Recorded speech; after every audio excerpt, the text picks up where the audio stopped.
Hello, and welcome back to what I like to call the Bible study time. We have been discussing the subject of prayer, which is an extremely important subject. It has come to my attention that some questions have been asked, and they are legitimate questions. Why does God allow bad things to happen to good people, to bad people, to people in general? We have the opinion as humans that bad things should not happen to good people. And so, we think, they're good people. Bad things shouldn't happen to good people. Now, the other question that we have is, where is God when tragedy strikes? Well, that's a good question. Where is God when tragedy strikes? Can't get my clock working here. Why does God allow a tragedy to happen? We ask God. We've asked God out of our schools. I saw that on TV somewhere. Someone made that statement. They said, they wanted to know where was God when the tragedies struck. And the reply was, as they wrote it, you've invited me out of the schools.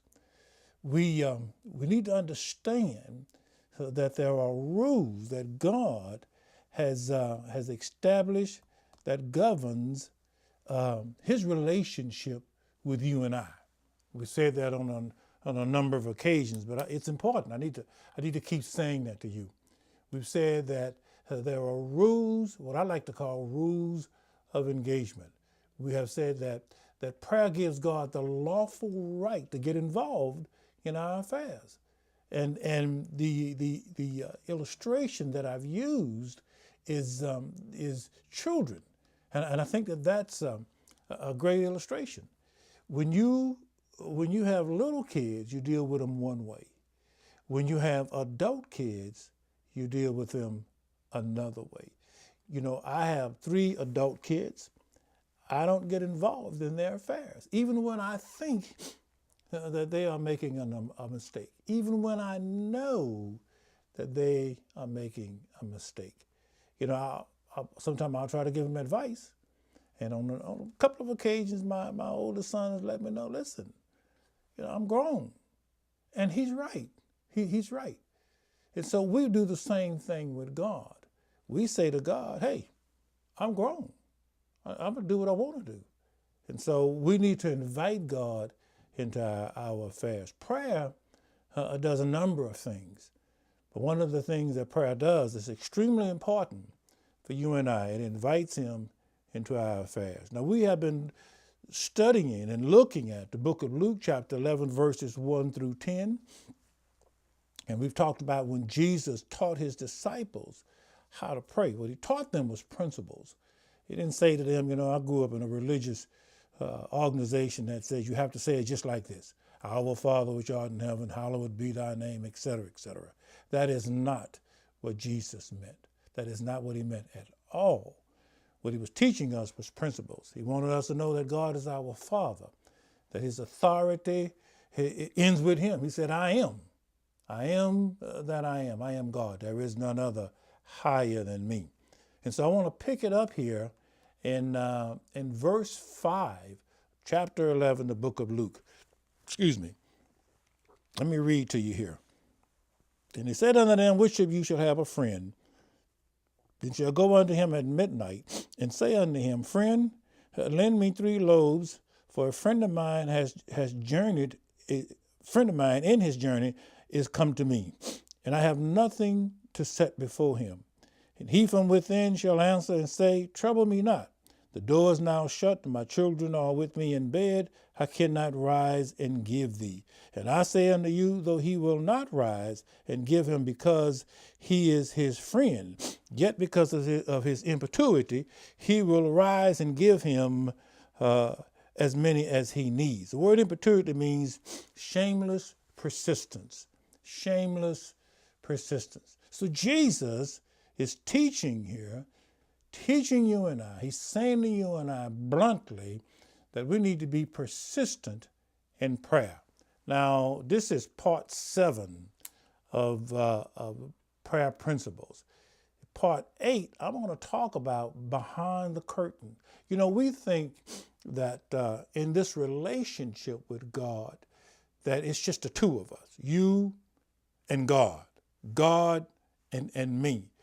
And I wish that was true. You know, someone said 2 is company, 3 is a crowd.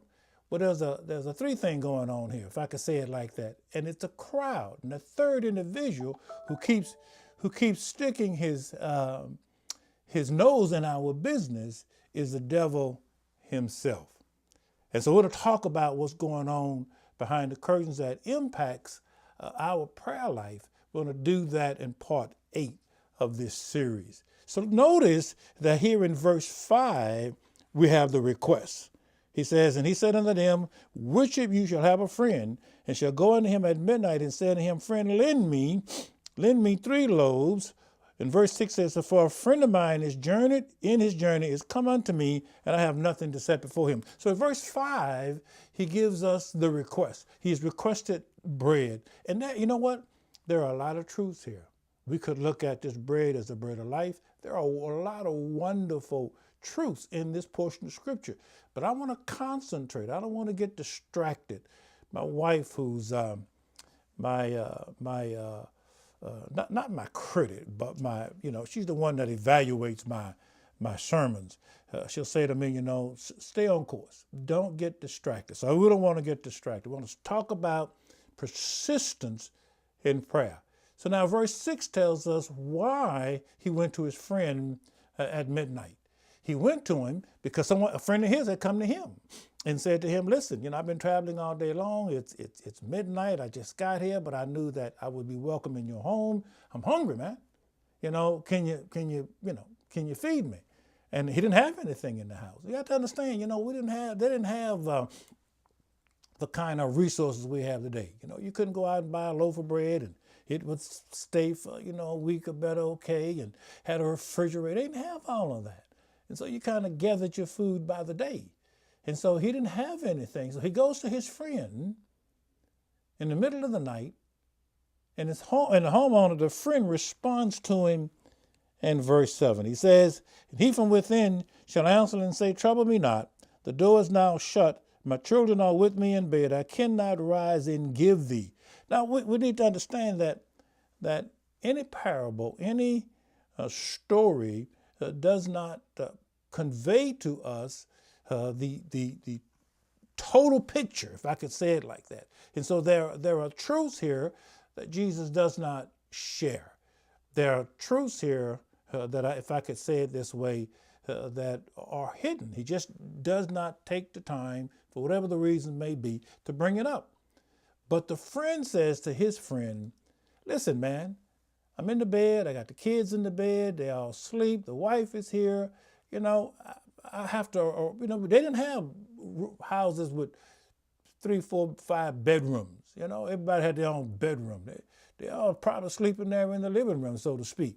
And so he says, hey, the kids are in the bed. The wife is asleep. I have to wake the whole house in order to supply you with some bread, man. And Jesus said, because of his shameless persistence, because the friend keeps knocking on that door, saying to him, hey, man, I need this bread.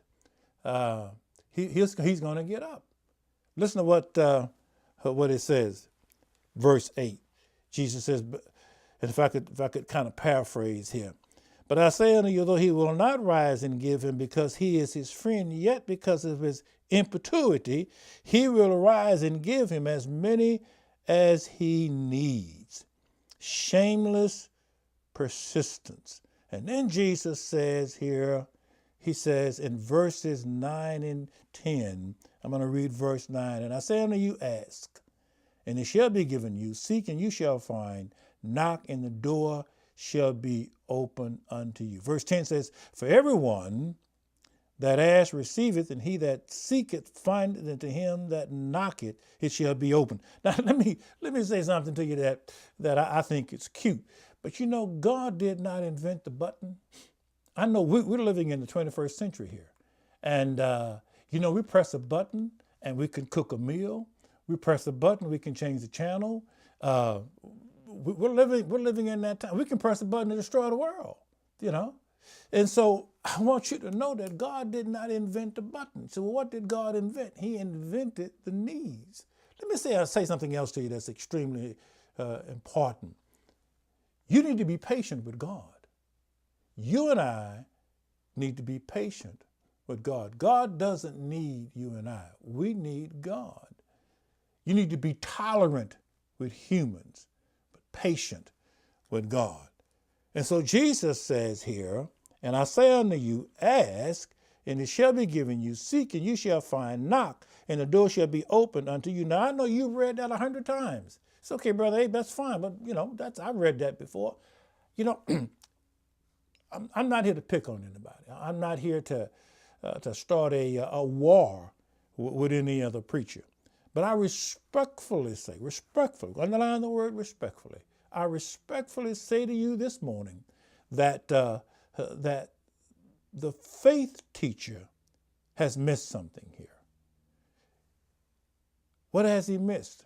The Greek says, ask and keep on asking. Knock and keep on knocking.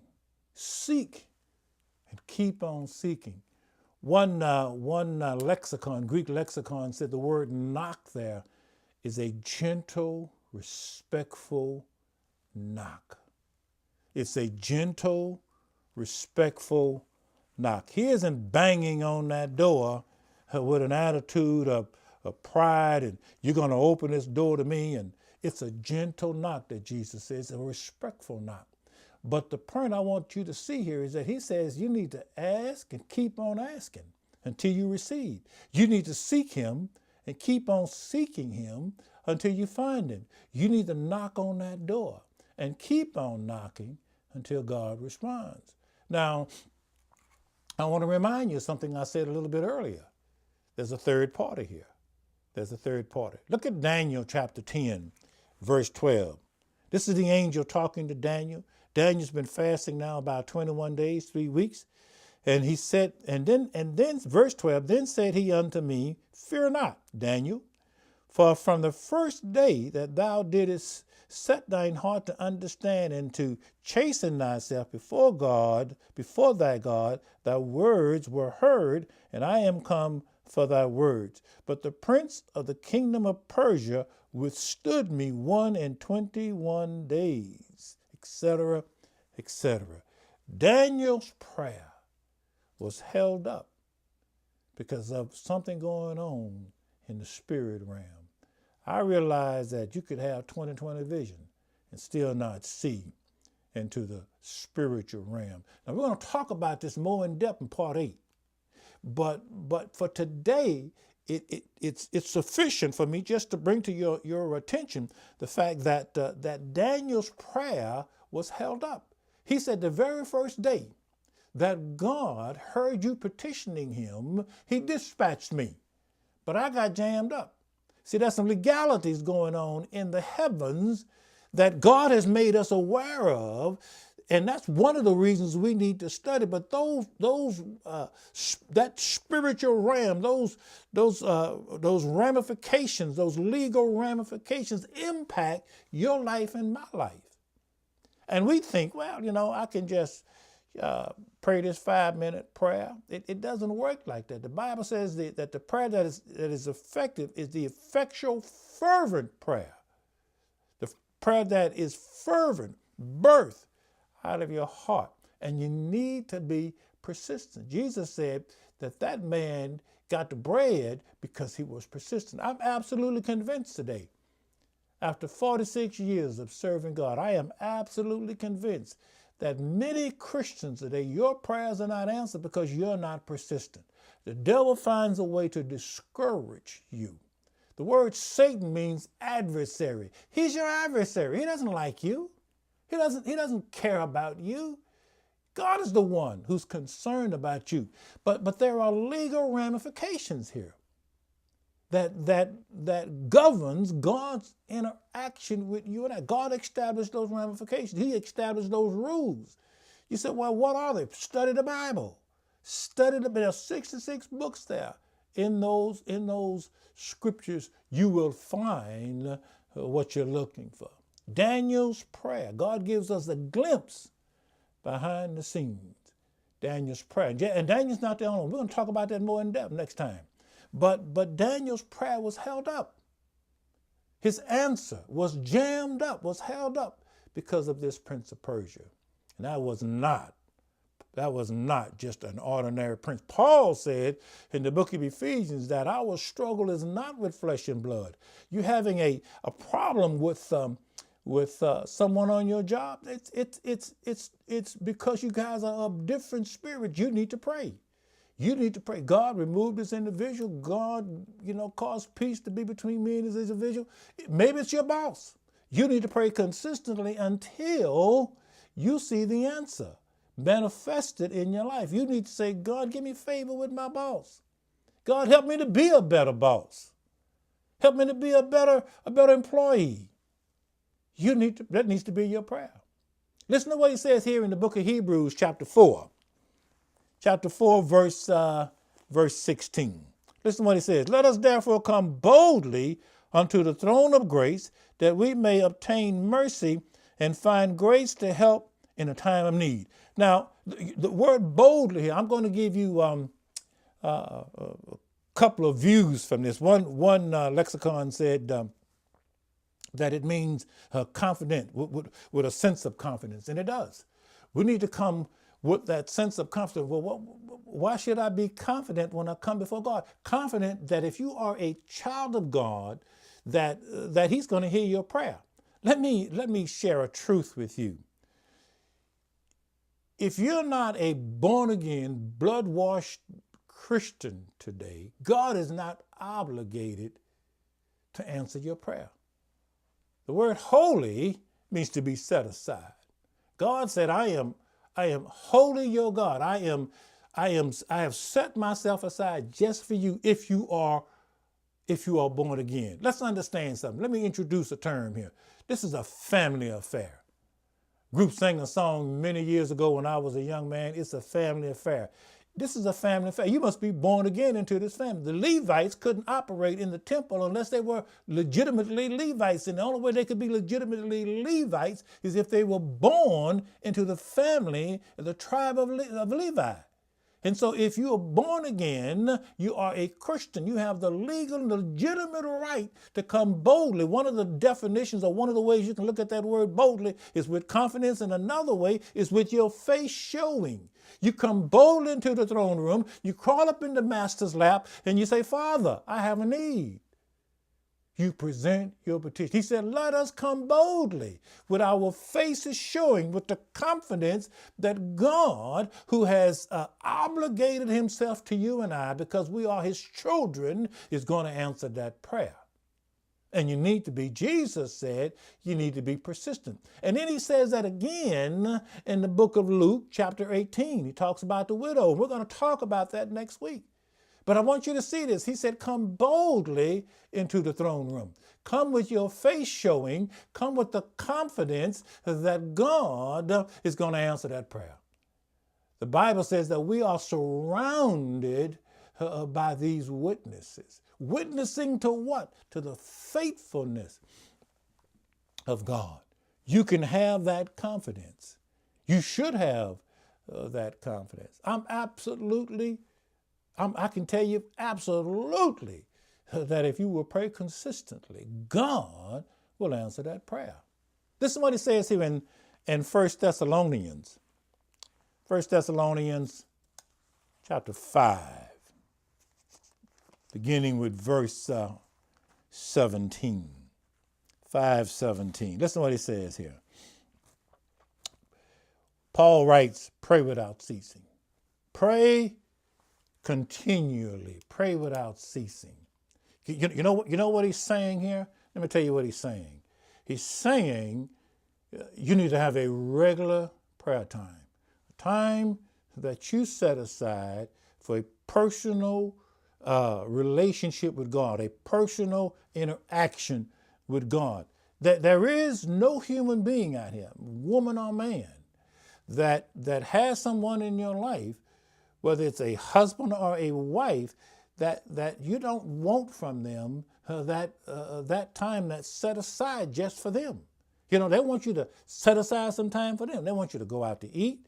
They want to go to a movie with you. They want to go to a play with you, whatever the case may be. They want to just sit and talk with you. He said that you and I need to have a regular prayer time. That's what he means when Paul writes here, pray without ceasing. Now, let me set you free. Perhaps your schedule doesn't allow you, and your health doesn't allow you to get up early in the morning or stay up late at night and pray. Have that time set aside. Let me tell you something. Pray on the way to work. I used to pray on the way to work. That used to be my prayer time. Depending on the weather here in New York, it was 35 minutes, 30 minutes, give or take the traffic. That was my prayer time. I'm sure people would see me praying probably. The guy lost his mind. He's talking to himself, But that was my prayer time. That was the time I would present my petition before God. And then I'd get to work a little bit earlier, and I'd sit outside in my automobile, and I'd read my Bible and let God talk back to me. I heard this story a while back, and I probably won't tell it just right. But, we want to go back in time a little bit. This guy was a traveler. He was well off. He wasn't rich, but he was well off. He had a number of camels, and he had picked up supplies, and he was taking them back. He had several camels, and every night he would pray. And these thieves was watching him. And so every night, he would, before he would go to sleep, he would pray. And so the first night he was out and he would pray. And they were watching him and they couldn't get to him. And the second night he was out and he prayed, before he went to sleep. Third night, fourth night, etc. And then one night, he didn't pray. He was tired. He didn't pray.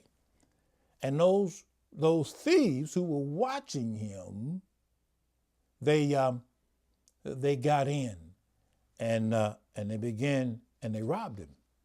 And they told him this story. They said, we've been watching you for several nights, but every night there was a wall around you. We couldn't get in. But they got in the night that he didn't pray. Listen to what it says here in Luke 18, verse 1. Jesus is speaking here. And he spake a parable unto them, to this end, that men ought always to pray and not faint. The word faint there means to become discouraged. He says you should always pray and not allow the situation or the circumstances to cause you to become discouraged. And I'm convinced of that. Life, let me share something with you. Life is hard on everybody. I like life. It's not prejudice. It doesn't, beat up some and not beat up others. It beats up everybody. I don't care how rich you are, how famous you are. Life beats up everybody. You cannot get out of here without getting beat up. And so don't think that you're special because you're getting beat up. No, you're just human. That's why you're getting beat up. And there's nothing special about your beatings. It's just the way it is. All right. Let me read the lyrics to a song. And the name of the song is "What a Friend We Have in Jesus." And I quote, "What a friend we have in Jesus, all our sins and griefs to bear. What a privilege to carry everything to God in prayer. Oh, what peace we often forfeit, of what needless pain we bear. Have we trials and temptations? Is there trouble anywhere? If we have, don't be discouraged. Take it to the Lord in prayer." End of quote. Oh, what peace we often forfeit, what needless pain we bear, all because we do not carry our situations and circumstances to Jesus in prayer. I'm talking to you today. If you don't have a prayer life, develop a prayer life. If you have a prayer life, hang in there. I promise you that God will answer your prayer. Let me thank you for listening to our YouTube broadcast here. And let me encourage you to share this YouTube station with someone else. Say to them, hey, have you heard Abe Smith? He's been talking about prayer. Part 8 next week. We're going to talk about dispensational elements, prophetic elements, the will of man, all of that and more that influences and it impacts our prayer life. Until next time, may God bless you. May God keep you. Okay, thank you for listening.